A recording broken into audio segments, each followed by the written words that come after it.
All right, Trails Collective, FKT Friday for the week ending what should be November 27th. Only I'm filming it on Wednesday because tomorrow's Thanksgiving. And well, because I still have a whole lot of sheetrock mud sanding to do and priming and painting. And I want to spend a little bit of time with the family. So we're going early here, getting ahead of it. So let's get into it. So, as I've mentioned in the past, going through these FKTs, because one, they replace some of the events and competitive nature of trail running and the community where a lot of events were canceled for COVID. But also, because I just think it's fun to look into some of these routes, which typically are in pretty cool places in people's relative necks of the woods. So if you're looking for good routes to go explore in an area maybe that you're going to go visit or wherever, check these out because there's some pretty cool places.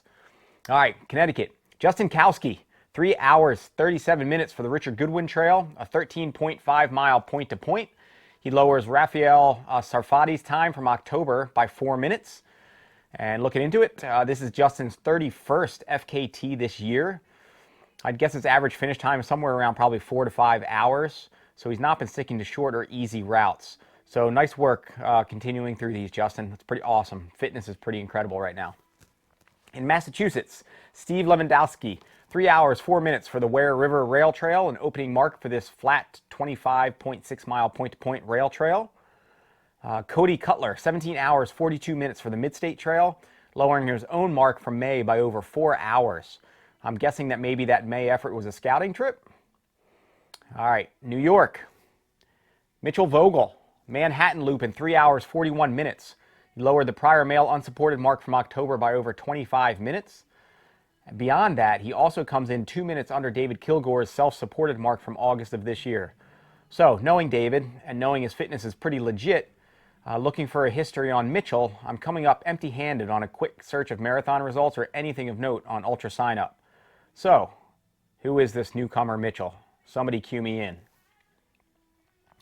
Bethany Garrettson, 6 hours, 29 minutes for the Cold River Loop, an opening female unsupported mark for this beautiful 30-mile Adirondack High Peak Loop, which goes around the Sewards.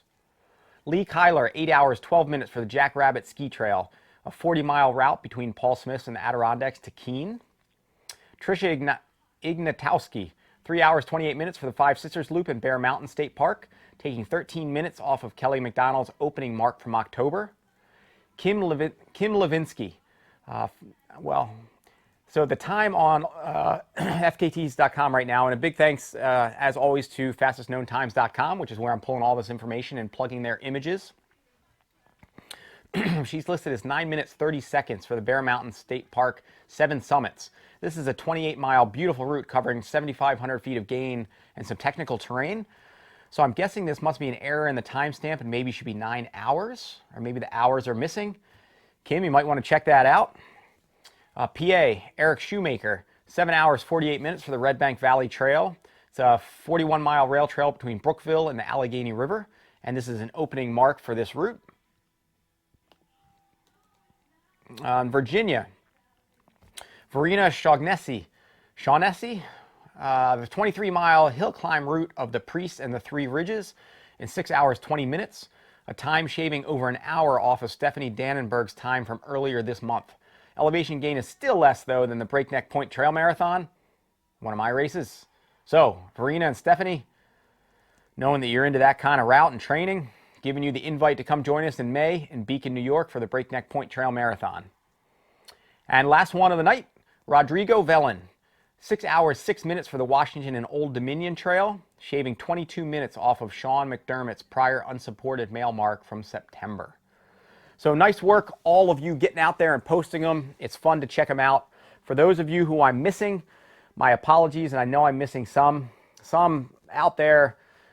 Any number of you are out there just on your favorite trails, just going hard and aren't necessarily submitting or even thinking of FKTs for your runs.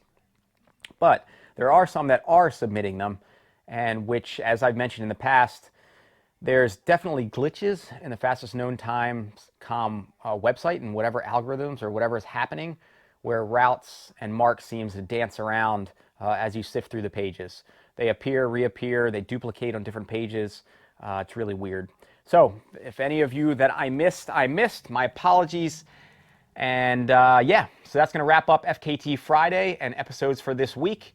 And have a great Thanksgiving, all of you, and I will check you next week. See ya!